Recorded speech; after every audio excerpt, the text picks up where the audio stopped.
Nag-iingat at pinag-aaralan pa raw mabuti ng prosekusyon kung dapat bang iharap bilang hostile witness sa impeachment trial ang dating hepe ng security detail ni Vice President Sara Duterte na si Colonel Raymond Lachica. Si Lachica ang itinuro ng ilang testigo na humawak sa daan-daang bilyong confidential funds ng OVP na kinubra sa bangko. Pero ayon kay House Prosecution Panel spokesman Attorney Benjamin Tolosa, hindi madaling desisyon ang pagpapataw kay Lachica sa trial dahil may mga bagay sila na kailangang isaalang-alang.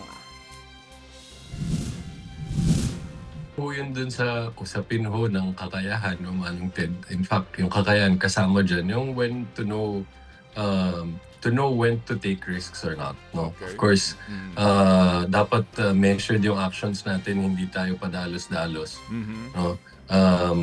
So, tulad nga nito, tulad ho na nasabi nyo, paano natin malalaman na meron talagang kautusan ng Vice Presidente? Sa ngayon, narinig na natin sa mga testigo, yung bagay na yan. No? Opo. Na sinabi na nila, narinig natin yan kay Ginang Acosta, narinig natin yan kay Assistant Secretary Ortonio. We don't need to hear it from Lachica. Lalo Sige na, yun nga, we can't reasonably expect him to just Deny. without resistance and admit this, lalo na mapupunta siya sa alanganin. Meaning, Opo. hindi legal yung ginawa Opo. niya kung aaminin niya to. Yan po ang tinig ni House Prosecution Panel spokesman Attorney Benjamin Tolosa. Bukas naman ang palasyo sa posibilidad na i-ban ang ilang social media platforms at gaming applications kung mapapatunayang mas nakakasama ito sa publiko.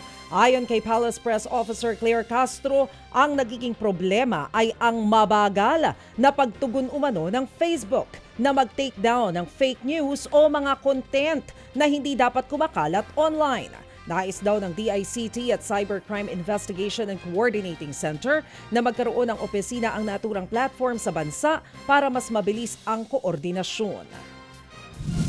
Ang problema po kasi, may mga social platforms na madali pong makausap kasi pag alam po nila na mapanira, fake news, pag nasabihan na po yung itong social media platforms na to, ay ang bilis mag-take down. Ang nagiging problema po kasi yung Facebook, ang bagal nilang tumugon. Kasi nangyayari pag magrereklamo, hindi agad kikilos, kumalat na po yung fake news o yung mga hindi dapat nakikita sa social media kasi dadalhin pa sa Singapore, tapos dadalhin pa sa US. Yan po ang tinig ni Palace Press Officer Claire Castro. Samantala, patuloy pa raw na binubusisi ng Department of Justice ang mga dokumento kaugnay sa hiling ng Amerika na ipa-extradite si Pastor Apollo Kibuloy. Ayon kay Palace Press Officer Claire Castro, minamadali na ng DOJ ang pag-review sa extradition request. Nilinaw din niya na maaaring magkaroon din ng say o impluensya si Pangulong Bongbong Marcos ukol sa desisyon sa extradition ni Kibuloy kung naaayon ito sa batas, kasunduan at rekomendasyon ng DOJ. Hindi ko masasabing walang say, hindi ko rin masasabi na may say, kasi ang Pangulo naman po ay titignan din po kung ano yung inaral ng DOJ. So, kung ito naman po ay naaayon sa batas natin at naaayon doon sa treaty, so wala namang pwedeng humadlang. Pwedeng may say, yes, I can say that. Yan pong muli ang tinig ni Palace Press Officer Claire Castro. Mga kapatid, patuloy po kayong tumutok sa 105.9 True FM para sa totoong balita, impormasyon, music and entertainment. Mag-subscribe sa aming YouTube channel at podcast at sundan nyo kami sa Facebook, Instagram, X at TikTok sa True Network PH. Bisitahin din po ang aming official website, truefm.ph. At panoorin din kami sa True TV Signal, Channel 19. Kami po ang 105.9 True FM.